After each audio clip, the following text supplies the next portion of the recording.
Hi everyone, Dr. Pre here, and I am super excited to talk to you today about our increased in-person instructional plan, which will begin on Monday, April 19th. We are thrilled to be welcoming back students to school from 8 a.m. to 2:10 p.m. on Mondays, Tuesdays, Thursdays, and Fridays, the way it's always been. So we are excited to get a sense of normalcy back as we look to close out our school year. In this video today, we will be discussing our schedule, drop-off, pickup, and all sorts of information like that so that we are as ready to go as we can be.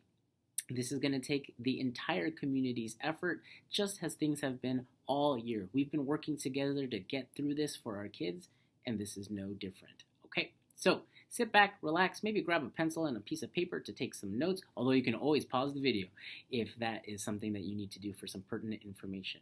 So let's get started.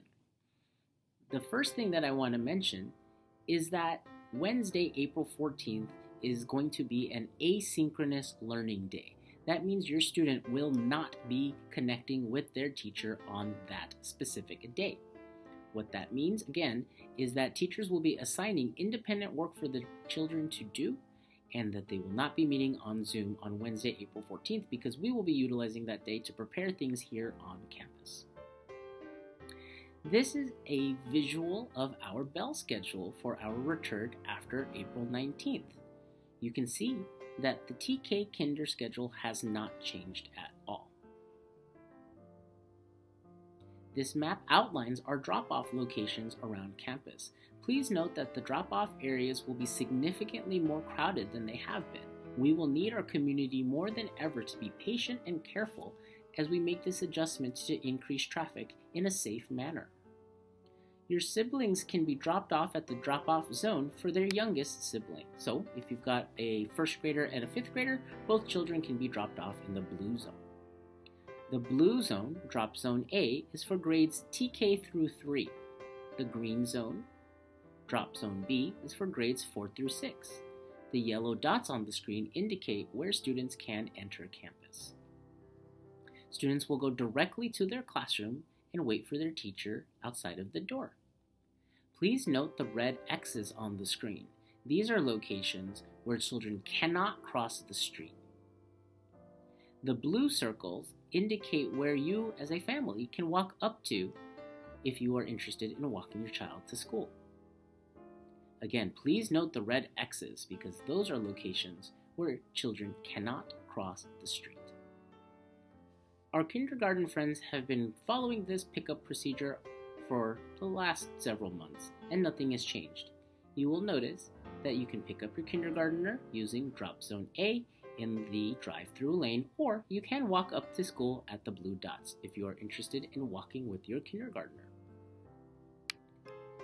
Dismissal at 2:10 is going to be very, very crowded. You have the option of going through two of our zones. Pickup Zone A is designated for grades 1 through 3, and Pickup Zone B is designated for grades 4 through 6. Because all students are being dismissed at 2:10, feel free to pick up your older child before taking a right turn into Pickup Zone A along the blue lines. It will be very important that we look both ways and take our turns carefully. Once again, please note the red X's where children cannot cross the street. And note that parking is not available on site. If you'd like to park, you can do so in the Eagle Hills neighborhood or at the Brea Sports Park. Our classrooms will be set up in accordance with California Department of Public Health safety guidelines, in which students will sit 3 feet apart from one another. Here are some pictures of what our classrooms look like in this particular setup. We will also require students to wear masks at all times, and there is hand sanitizer literally everywhere. So feel free to use this stuff because we got it to keep our children and staff safe. At this time, we do not estimate that we will be needing to utilize the overflow space, but we are blessed at Olinda to have hallways that can accommodate this should we need it. Recess will continue to be conducted in a manner that is staggered and structured. Students will have specific zones in our vast playground to play with their classmates. We will also have playground equipment available to them. Lunch will look similar to recess in that classes will be going to lunch together. We will be utilizing our lunch shelter and the NPR to ensure that students sit 6 feet apart while eating. Our tables will be wiped down between student use. Your teacher will be communicating about classroom supplies and materials in addition to your Chromebooks. We look forward to seeing you really soon. How excited are we, Eagles? Fly by!